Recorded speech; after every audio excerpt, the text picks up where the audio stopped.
In recent years, both the men's and women's soccer programs at Westminster have become synonymous with winning, perhaps more than any other Titan program. In the past decade, the two teams have combined for 8 PAC championships to go along with 8 NCAA Division III tournament appearances. It's no coincidence that both teams share the same coach, Girish Thakar. The men's soccer program began in 1946 but lasted only 5 short years under Coach Harold Burry before disbanding for the next 40 years. When the program returned in 1987, the team went through 4 different coaches in 11 years, all of whom posted losing records. In 1998, Thakar was hired as the head coach and brought with him plenty of experience. I always loved the game and everything that was involved in the game in terms of playing and coaching, but at the same time, I never really thought of myself as being a professional player. I never really looked into doing that. So my main thing was really to kind of get involved in coaching and so I can keep within the game. Before being hired as the Titan coach, Thakar coached high school, Olympic development, and club soccer. Thakar graduated from Slippery Rock University with a bachelor's in health and physical education in 1991 and was hired as the head coach of his alma mater just 2 years later. There, he coached 6 regional All-Americans and 7 All-Pennsylvania State Athletic Conference honorees. On top of that, he also coached the Slippery Rock High School team. Although he was happy coaching his alma mater, Thakar says he was ready for a change of scenery. I'd been coaching at Slippery Rock for a while, and I enjoyed being there because that was my alma mater, but I really was ready for a change and try to go somewhere where I felt like, that had that small college feeling, that also where soccer was going to be an influence in that college setting, and I like working individually with kids in a small kind of campus setting. So Westminster was one of those schools that I thought that had a big upside in terms of the soccer program. Out of the way, right here. You're out of the way. Let's go real quick. Quick touches, quick touches, quick touches. Here we go, here we go, here we go. Let's go, let's go. Josh, doesn't take that long, Josh. Come on, let's go. Josh, you can wear your black shorts from now on. Thakar had almost immediate success with the Titan men's team. In 2000, he led the team to a 14-4-1 record. It was the first team in school history to reach the double-digit mark in wins, and the team also set school records for goals, assists, fewest goals allowed, and goal differential. It took Thakar just 3 years to get to that point, and the team would never look back. 2002 may have been the year where Thakar made a permanent impact on the school's soccer programs. Before the season, he was asked to coach the women's team on an interim basis. He agreed and proceeded to lead them to a 16-6-2 record, won the PAC championship, and qualified for the NCAA tournament. The word interim was quickly removed from his job title, and the team also qualified for the NCAAs the next 3 years. Overall, in his first 8 years as the women's coach, Thakar posted a 120, 46, and 15 record, good for an astounding .704 winning percentage. The men's team was just as strong in 2002, finishing with a 16-4-2 record. They also won the PACs and qualified for the NCAA tournament and set 2 more school records in the process: most shutouts with 12 and consecutive wins with 15. Coaching both teams can be a lot of work, but Thakar says it also has plenty of advantages. In some cases, it's nice because, we do travel together. A lot of the things that we do, we share together in terms of like the facilities, the traveling, the recruiting aspect of it can be very similar because when we go watch games, the tournaments, etc., we're recruiting both men's and women's players. But it is stressful, and I think there's a lot of organization involved. There's also good assistants you have to have, and I'm fortunate I do have an assistant for both men's and women's team that really make a difference in terms of little things that they can do to make things a little bit simpler for me. Although many coaches may have problems evenly distributing their time, Thakar's players say that's never an issue with him. I don't think he puts more emphasis into one or the other. He's like a dad figure, so he's just one of those parents that just has to split time between the sister and the brother. If a team's really struggling, he'll go to them and try to motivate them more to try to get up the other team, but I think he treats it evenly. He's stuck with both teams through thick and thin so far, as much as I could see. Of winning the ball, okay? We're not just going to kick the ball in anymore. So look up. You have time to look up, and I want you to call out the person's name. So I know you've looked up and saw where you're going. So what makes Thakar's team so good year in and year out? It all starts with the recruiting process. But recruiting for a Division III school is no easy task. What it comes down to in Division III is that, depending on where you are as a program, it makes a difference.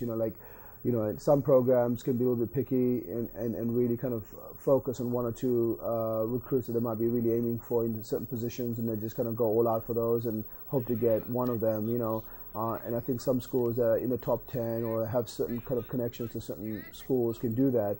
We tend to kind of be somewhere like in between that and maybe just the blanket recruiting. Some schools do blanket recruiting where they just write to every soccer player they think is good and hope that they can catch one or two of them. What we try to do is a combination of both, where we focus on players that we've seen that we think are really good, they're going to help us, and we really kind of spend a lot of time with them. We also then write to kids that have shown an interest in us and get a chance to watch them play, and then with a combination of both, hopefully we can get, in most cases, maybe 5 or 6 like good, solid players that can help us as freshmen, and then we normally get 4 or 5 that are good role players that can come in and more like develop into good players in the junior year or the sophomore year. So. Thakar says the key factor in recruiting is to bring in the players who really want to be at Westminster. We always say to them that we want them to come to Westminster because we feel like it's something that they really want to come to. They've visited the school, they've liked the school, they like the students that we have here, they like the faculty, they like the different kind of majors we have. We always say that don't come to Westminster unless you really love to come here. That's the first thing, because we feel that when you have someone like that in your team that's love being here, then we know we'll have someone here for 4 years that really wants to be part of the program.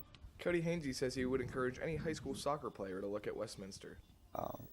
My time here has been the best time of my life, and the team itself has been the best team I've ever played on in any club or high school or anything, because we spend so much time together and we are so close, and the team chemistry on this team is just amazing. The season officially begins in August when the players report to camp for preseason. The biggest factor for the team in training camp is fitness, and all players are expected to show up in game-playing shape. Thakar offers the team a summer workout program to ensure that they enter camp prepared. We don't really have a lot of time in NCAA Division III to get someone ready for preseason. Sometimes you have 7, you have like 11 days, and when you count some days where they might only go once a day, sometimes they go, because of orientation and things like that, you really don't have a lot of time. So, our focus has to be that, they have to be ready when they first come in, and then once they get here, then the focus becomes like, how do we get this team ready in 11 days? The team also goes through several different fitness tests in camp, and everyone is expected to finish under a certain time if they want to play for the varsity squad. We do the 2-mile run, which we have to do in under 12 minutes. The 800s, which are 3 sets of 2 laps in under 3 minutes, I think it is. And then we do the 120s, which are full field sprints. The starting jobs are always open at the beginning of camp, and Thakar says the competition to win them makes his team stronger. By the start of the regular season, the team is typically very close-knit. When you spend that much time with somebody, they just become like your family. Whether it's, you arguing with somebody on a constant basis like a brother, or you looking up and listening to, an upperclassman like a parent. You definitely get close, and preseason is one of those things that take you to the next level. When the season begins, scouting other teams plays a large role. Thakar often scouts teams by making phone calls to other coaches or traveling to see other Division III teams play. He also typically has film sessions with his teams to help prepare them. In our conference, it's a little different because in our conference, we're not allowed to give scouting reports on other teams in our conference. So, we have to spend a lot of time actually viewing them by maybe going watching a game. And we can't rely on other teams within our conference to give a scouting report on other teams within the conference. So it kind of makes it a little bit different for that. 12 holding in the center, put it forward up top. Okay. She would also drop in at center mid. Okay. And she's a good one too. Like if she turns and will run at you, make sure you just keep her in front. Okay. The back four play pretty standard. They don't really like the ball at their feet. They're more looking just to hit it upfield. So if you press them, they'll likely just kick it out right away. Okay. As far as player-coach relationships go, both Thakar and his players seem to have a great deal of respect for each other. It seems to me that I think I have a pretty good relationship with my players. I try to be as open with them. It's always a situation where I feel like, I try to get close to them in terms of not just players, but as people. I feel like the more I get to know my players as individuals, the better coaching I do with them. And obviously as they go through their years, the freshmen, it's always hard to get to know them because you don't have a lot of time with them when they first come in. But as they get into their sophomore and junior year, I think that the rapport with them changes and it becomes more of a rapport where I feel like I'm more of a guide than a coach for them as they're playing in their games, and try to encourage them to become not just better players but better people. And I think that shows in them as they go into their senior year and after they graduate. Girish and the players have always got along for the most part. There's guys that become real good friends with him over the course of a couple years. I've actually done summer camps with him twice now, so I got to spend a lot of time with him over the summer as well as during season, and he's a great guy to hang out with. He's hilarious, especially outside of season. Whenever all that stress is on, he really lays when he kicks back. He's a great time. When the team is struggling, Thakar remains a calming influence by giving his team the belief that they're never out of the game. I think one thing you have to have is belief in yourself in terms of what you can do. You have to instill the belief in the players that that if they keep playing well, they keep doing the things they do, things will happen.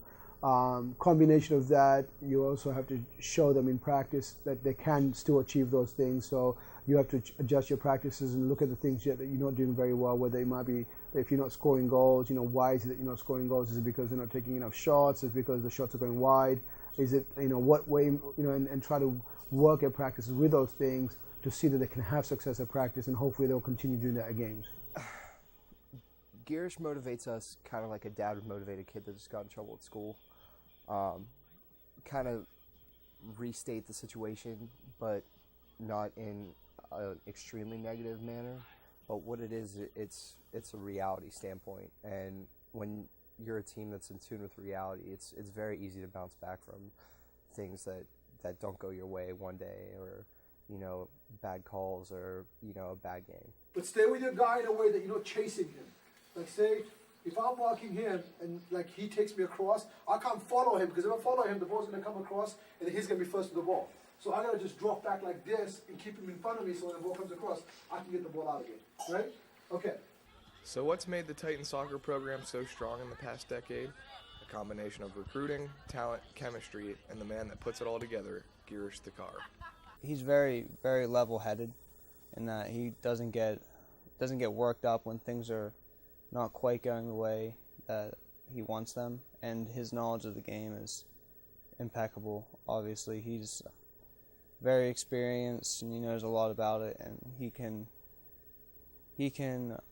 convey it to us in a way that he wants us to understand it.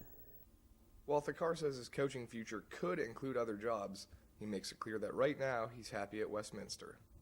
I feel like at Westminster there's still so much we can achieve. So much things that we can do. I think that at Westminster, it's a program that, even though I've been here for 10 years, 13 years coaching here now, there's a lot more that we can still achieve as a program that we haven't achieved yet. And so there's always something that you can improve and something you can look forward to.